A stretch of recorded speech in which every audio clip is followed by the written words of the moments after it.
وقل رب أدخلني مدخل صدق وأخرجني مخرج صدق واجعل لي من لدنك سلطانا نصيرا.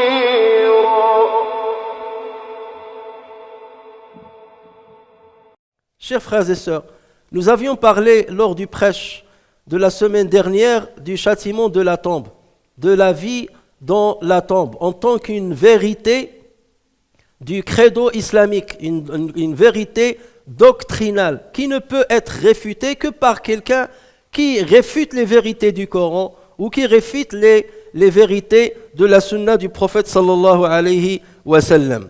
Lorsqu'on parle du châtiment de la tombe, on parle d'une étape qui est de la première étape qui va apparaître chez le mourant, chez celui qui est décédé, dans les étapes qui vont suivre, les multiples étapes qui vont suivre jusqu'à ce qu'il soit dans sa dernière issue, sa dernière demeure, ou bien le paradis, ou bien l'enfer. Il est vrai qu'il y a plusieurs hadiths qui sont faibles, qui parlent de certaines catégories de châtiment de la tombe, qui détaillent le châtiment de la tombe. Il y a beaucoup de hadiths, certes, qui sont faibles, voire qui sont forgés. Mais nos savants étaient les premiers à les tamiser.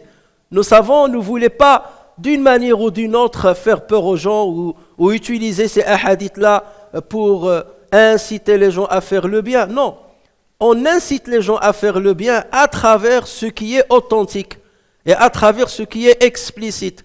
Et ceci est largement suffisant pour persuader ou dissuader les personnes. Donc on n'a pas à chercher des hadiths faibles pour quelque part faire du bien aux gens, pour les inciter à être dans le bien et les dissuader d'être dans le mal.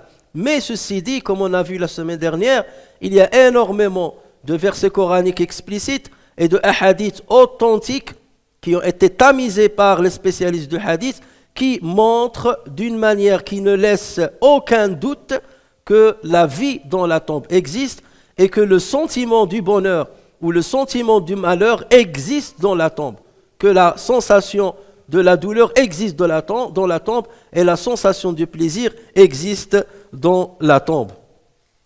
Il nous suffit en cela de citer le hadith rapporté par l'imam al-Bukhari et l'imam Muslim dans leur recueil authentique sur Abdullah ibn Umar radiyallahu anhuma, qui dit que le prophète sallallahu alayhi wa sallam a dit: lorsque l'un de vous meurt, sa demeure lui est présentée matin et soir, pendant toute sa vie dans la tombe. Sa demeure lui est, ça veut dire sa demeure dans le paradis ou sa demeure dans l'enfer. Sa demeure lui est présentée matin et soir. S'il fait partie des gens du paradis, on lui montre une place parmi les gens du paradis. Et s'il fait partie des gens de l'enfer, on lui montre sa place parmi les gens de l'enfer. On lui dit alors: voici ta demeure jusqu'au jour où Allah te ressuscitera au jour de la résurrection. Autrement dit, il va avoir soit une sensation de bonheur parce qu'il voit sa demeure parmi les gens du paradis, ou sa sensation de malheur et de douleur parce qu'il se voit parmi les gens de l'enfer. Donc ceci est une vérité. Et la première situation que va confronter un être humain après son décès, c'est d'être interrogé sur la foi qu'il a envers Muhammad sallallahu alayhi wa sallam et envers sa religion.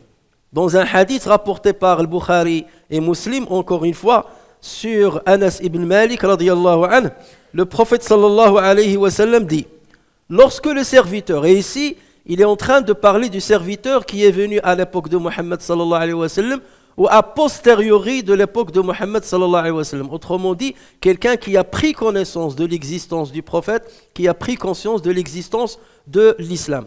Quant à ceux qui précédaient l'arrivée du prophète sallallahu alayhi wa sallam, ils seront questionnés sur leur prophète, le prophète de leur communauté, ou sur leur suivi ou leur non-suivi de ce dernier. Donc le prophète sallallahu alayhi wa sallam dit: lorsque le serviteur est placé dans sa tombe et que ses proches s'en vont, au point qu'il entend le bruit de leurs pas s'éloigner. 2 anges viennent à lui. Et dans d'autres recueils, il s'agit de Nakir ou Munkar ou Nakir. 2 anges viennent à lui et le font asseoir. Et ils lui demandent, que disais-tu de cet homme? En faisant référence à Mohammed sallallahu alayhi wa sallam. Que disais-tu de cet homme? Le croyant répond, j'atteste qu'il est le serviteur de Dieu et son messager. On lui dit alors, regarde la place qui t'était destinée dans l'enfer. Regarde la place qui t'était destinée en enfer. Dieu l'a remplacée pour toi par une place au paradis. Et le prophète sallallahu alayhi wa sallam dit qu'il voit alors les 2 places. Il voit la place qu'il aurait pu occuper dans l'enfer s'il n'avait pas suivi le prophète Mohammed sallallahu alayhi wa sallam, et il voit la place qui lui a été réservée dans le paradis parce qu'il a cru en le prophète et il a suivi ses pas. Donc le prophète sallallahu alayhi wa sallam dit qu'il voit alors les 2 places. Quant au non-croyant, celui qui n'a pas cru en Mohammed sallallahu alayhi wa sallam, ou l'hypocrite, il répond, je ne sais pas, je ne faisais que répéter ce que les gens disaient. Et bien entendu, ici, il fait référence aux détracteurs de l'islam et des musulmans, que Mohammed c'est un imposteur, que Mohammed c'est lui qui a forgé l'islam, c'est lui qui a forgé le Coran, et ainsi de suite. Donc je ne disais, autrement dit, je n'ai pas utilisé mon raisonnement, je n'ai pas engagé une recherche impartiale pour découvrir la vérité de ce prophète. Quelque part, j'ai emprunté, j'ai prêté mon cerveau à quelqu'un d'autre. J'ai fait abstraction de mon raisonnement et je me suis basé sur le raisonnement des autres parce qu'ils m'ont impressionné. Ça, ce n'est pas une excuse qui te servirait devant Allah tabaraka wa ta'ala. Allah azza wa jalla t'a donné une intelligence, t'a donné des moyens de discernement. Tu te dois de les utiliser à bon escient afin de discerner entre le bien et le mal, entre la vérité et le mensonge. Quand on non-croyant, dit le prophète sallallahu alayhi wa sallam, ou l'hypocrite, il répond, je ne sais pas, je ne faisais que répéter ce que les gens disaient. On lui dit alors, tu n'as rien su et tu n'as rien compris. Puis, il est frappé entre les oreilles, autrement dit sur la tête, il est frappé entre les oreilles avec un marteau de fer jusqu'à ce qu'il pousse un cri qui sera entendu par tous les êtres qui sont aux alentours de lui, à l'exception des hommes et des djinns. Donc ce hadith authentique nous montre bien déjà que dès l'instant où la personne est enterrée, dès l'instant que ses proches la quittent, donc elle va être questionnée, le jugement commence. Le premier jugement commence alors qu'il n'a pas encore été ressuscité. Et en plus de ce hadith-là, on trouve un autre récit rapporté authentique, rapporté par Ahmed dans son Musnad, ainsi que par Abu Daoud dans ses Sunan, sur Al-Bara ibn Azib. Et c'est un long hadith dans lequel Al-Bara ibn Azib radiyallahu anhu, rapporte un récit prophétique très long qui va montrer l'issue du croyant et l'issue du non-croyant juste après leur mort. Et dans ce hadith, le prophète sallallahu alayhi wa sallam dit, ensuite viendra à l'homme croyant un homme dont le visage est très beau, resplendissant, dont les vêtements sont beaux, dont l'odeur est parfumée. Et donc cet homme-là va dire au défunt, Abshir billadhi yasurruk, reçois la bonne annonce de ce qui va te procurer un vrai plaisir. Abshir biridwanin min Allah, reçois la bonne annonce d'une satisfaction et d'un agrément de la part d'Allah Azza wa Jal et d'un paradis dans lequel se trouve un bienfait éternel. Tel est le jour qu'Allah Azza wa Jal t'a promis. Et donc l'homme va lui dire, Basharakallahu bi khayr, que Dieu t'annonce une bonne nouvelle. Qui es-tu? Parce qu'en voyant ton beau visage, tu ne peux être qu'un homme qui ramène des bonnes informations. Il lui dira alors, je suis ta bonne œuvre. Je suis ta bonne œuvre. Toutes les œuvres que tu as accomplies, les bonnes œuvres que tu as accomplies, ont été quelque part métamorphosées en moi. Je représente tes œuvres sous une forme humaine. Et donc je vais t'accompagner pendant cette vie dans la tombe, pendant l'isthme, pendant le barzakh. Je vais t'accompagner jusqu'au jour de résurrection. Et il lui dira, par Dieu, tout ce que j'ai connu de toi, c'est ton empressement à obéir à Dieu et ton éloignement de ta désobéissance. C'est-à-dire, je suis témoin que tu étais quelqu'un qui s'empressait pour faire le bien. L'heure de prière arrive, tu es le premier à aller très vite accomplir ta prière. Un appel à une sadaqa arrive, tu t'empresses pour accomplir sadaqa. Tu ne te retardes pas, tu n'observes aucun retard dans l'accomplissement du bien. Qu'Allah, donc il lui dira fajazakallahu khayra. Et ceci on peut le traduire de deux manières, qu'Allah te récompense en bien, donc ça c'est un dua, ou bien Dieu t'a récompensé en bien. Fajazakallahu khayra. Je t'informe que Dieu t'a récompensé en bien. Et ceci encore une fois, ce hadith authentique nous montre bien qu'il y a une vie dans la tombe et qu'il y a un sentiment, un ressenti dans la tombe, exactement comme on ressent les choses en étant vivant. Puisque comme on a dit la dernière fois, nous sommes dans une dimension avec une autre logique, avec d'autres paramètres, avec d'autres règles. Et Allah Azza wa Jal, qui a instauré le domaine de causalité sur terre avec certains paramètres, est capable d'instaurer un autre mode de causalité avec d'autres paramètres qui ne sont pas palpables par les organes de sens que nous avons aujourd'hui sur terre. Chers frères et sœurs, si le musulman doit terminer dans le paradis, grâce à la miséricorde de Dieu bien entendu, et ensuite grâce à sa foi en Allah Azza wa Jal et à ses bonnes œuvres, ceci ne lui épargne pas de passer par une phase où il serait châtié dans la tombe. Parce qu'on sait très bien qu'il y a même des croyants, des musulmans, qui seront châtiés dans l'enfer, avant que Allah Azza wa Jal ne finisse par les en faire sortir et les faire rentrer au paradis. Pourquoi ? Parce que leurs bonnes œuvres n'étaient pas assez nombreuses pour leur faire mériter l'entrée au paradis directement. Autrement dit, pour entrer au paradis, il faut d'abord se purifier de ses péchés. Et il y a différents moyens de se purifier de ses péchés. Soit un repentir qui a été accepté par Dieu, un repentir sincère, soit le fait de passer par le châtiment de la tombe pour se faire expier les péchés, soit, comme on verra, par une maladie grave et à cause de la douleur qu'on ressent dans cette maladie-là, Allah Azza wa Jal expie plusieurs péchés. Donc ceci, pourquoi on dit ceci ? C'est pour dire que ce n'est pas parce que je suis musulman, que je suis croyant, que je suis pratiquant, donc Allah va m'épargner automatiquement le châtiment ou les supplices de la tombe. Ce n'est pas parce que mon issue finale sera le paradis que je vais être épargné du châtiment de la tombe. Et le musulman, bien entendu, espère, et Allah Azza wa Jal est grand et généreux, il espère que Allah Azza wa Jal le fasse entrer dans le paradis sans être jugé et sans être châtié, qu'il s'agisse du châtiment de la tombe ou du châtiment de l'enfer. Et voilà pourquoi nous devons nous intéresser aux causes qui nous épargnent le châtiment de la tombe. Parmi ces causes, le fait de s'empresser à faire le bien. Comme on l'a dit dans le hadith précédent, lorsque l'homme qui va représenter les bonnes œuvres du défunt va venir l'accompagner dans la tombe, qu'est-ce qu'il a dit ? Il a dit « J'atteste que tu t'empressais tout le temps pour faire le bien ». Donc ça, c'est une condition qui peut te préserver du châtiment de la tombe. Autrement dit, par exemple, l'heure de prière est arrivée, je ne tarde pas de l'accomplir. Je m'empresse à obéir à Allah tabaraka wa ta'ala.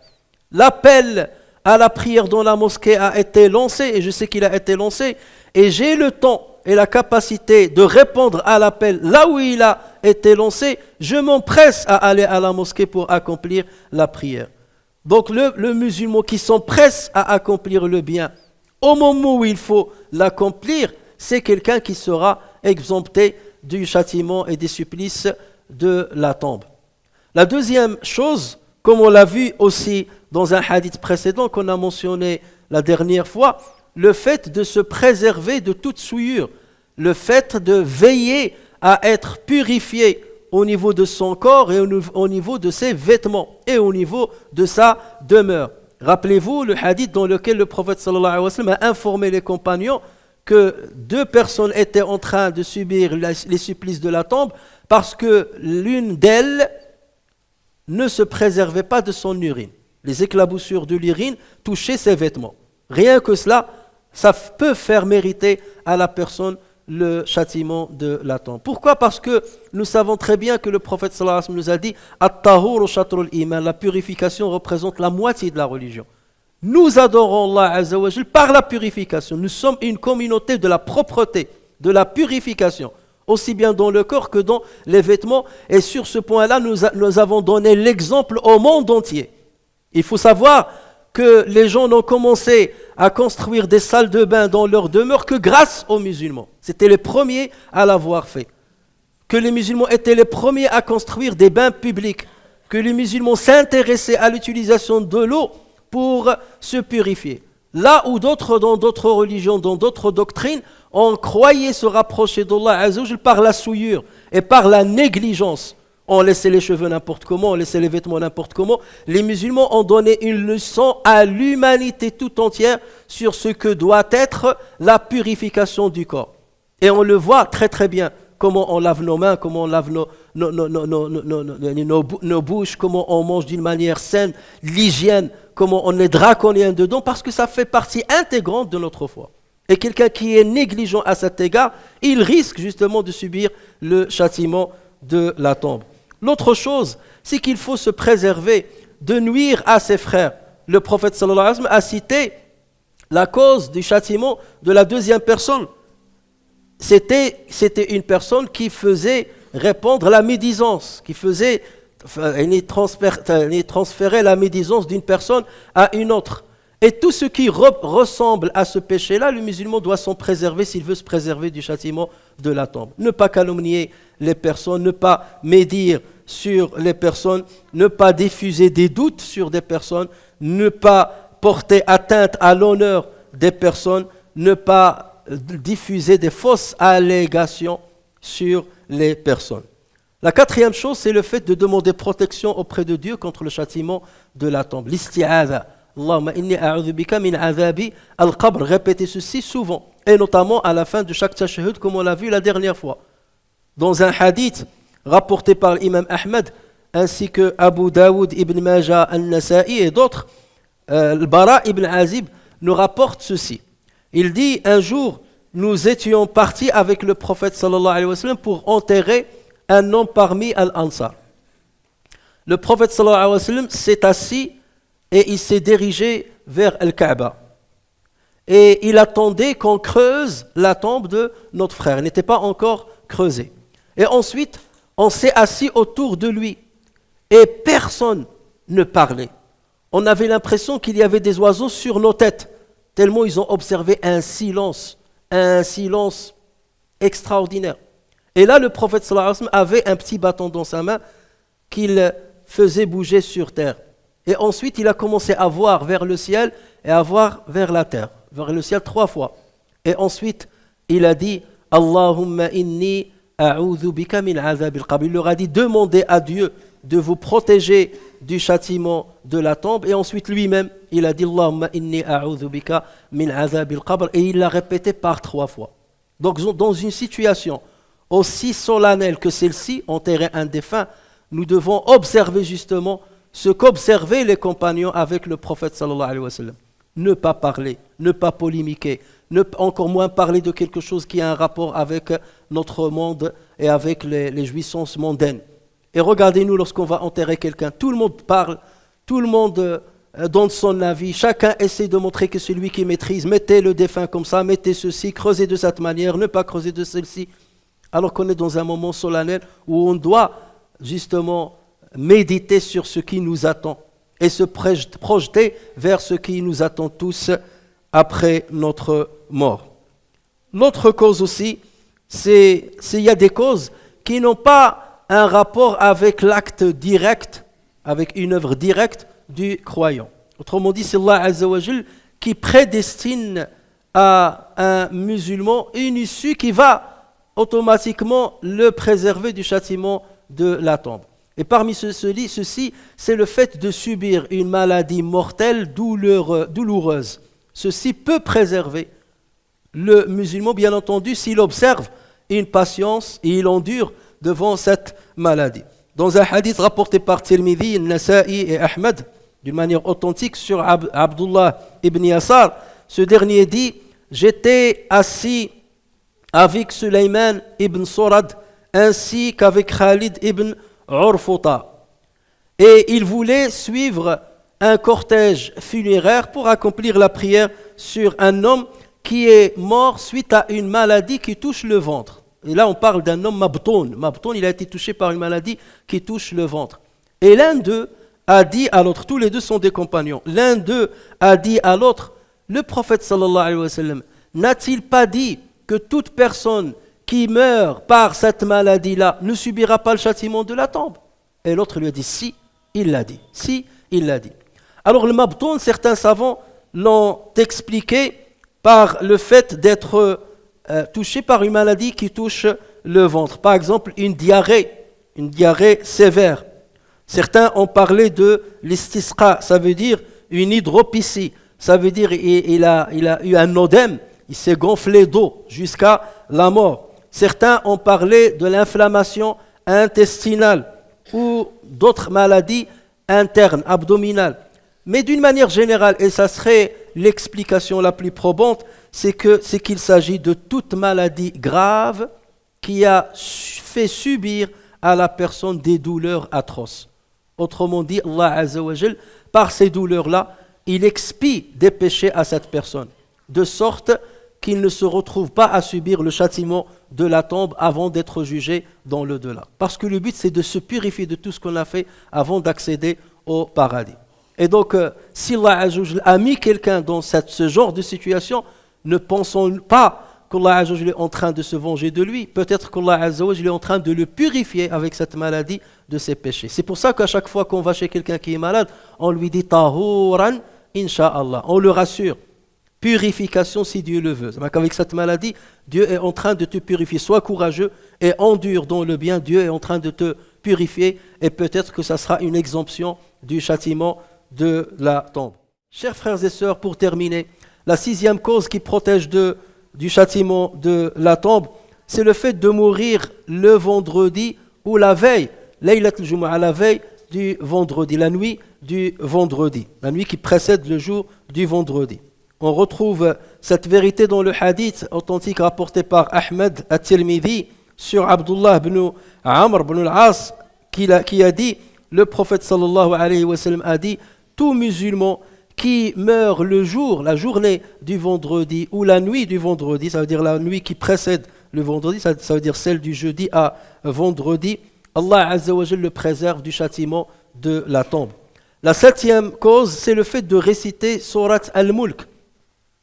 Et on retrouve ceci dans 2 hadiths, enfin dans un récit qui a été rapporté sur Abdullah ibn Mas'ud radiyallahu anhu, un récit Hassan, et dans lequel il a dit: celui qui récite Tabarakalladhi biyadihi al-mulku, chaque soir, il sera préservé du châtiment de la tombe. Et ensuite, Ibn Mas'ud a commenté ceci en disant: nous appelions cette surah al-mani'a, autrement dit la préventive, celle qui prévient du châtiment de la tombe. Et ceci est corroboré par un hadith qui remonte jusqu'au prophète sallallahu alayhi wa sallam, rapporté par Tirmidhi et Abu Daoud sur Abu Huraira, et dans lequel il a dit: il y a une sourate dans le Coran composée de 30 versets et qui a intercédé en la faveur d'un homme jusqu'à ce que Dieu lui ait pardonné. Il s'agit de sourate Tabarakalladhi biyadihi al-mulk. Et si Dieu bien entendu pardonne à la personne, c'est qu'il ne lui fera pas subir le châtiment de la tombe. Et la dernière cause citée en tout cas dans cette liste aujourd'hui, c'est l'aumône. Il y a un hadith qui parle explicitement de l'aumône qui préserve du châtiment de la tombe, sauf que ce hadith-là est faible. Mais le sens est accepté parce qu'il y a un autre hadith, cette fois-ci authentique, rapporté sur le prophète sallallahu alayhi wa sallam, dans lequel le prophète sallallahu alayhi wa sallam a dit: as-sadaqa, l'aumône éteint les péchés, elle fait éteindre le feu des péchés, exactement comme l'eau éteint le feu. Et si sadaqa éteint les péchés, donc la personne a plus de chances d'être préservée du châtiment de la tombe. Voilà pourquoi, chers frères et sœurs, chacun de nous doit tout faire pour éviter le châtiment de la tombe et éviter le châtiment de l'enfer et faire partie de ceux qui entreront au paradis même sans jugement et sans un châtiment préalable. Ceci est à notre portée Et c'est aujourd'hui que nous pouvons décider du sort qui sera le nôtre plus tard, à travers nos œuvres, à travers nos bonnes paroles, à travers nos choix de vie. Et le jour du jugement, personne n'aura d'excuse de dire « je ne savais pas ».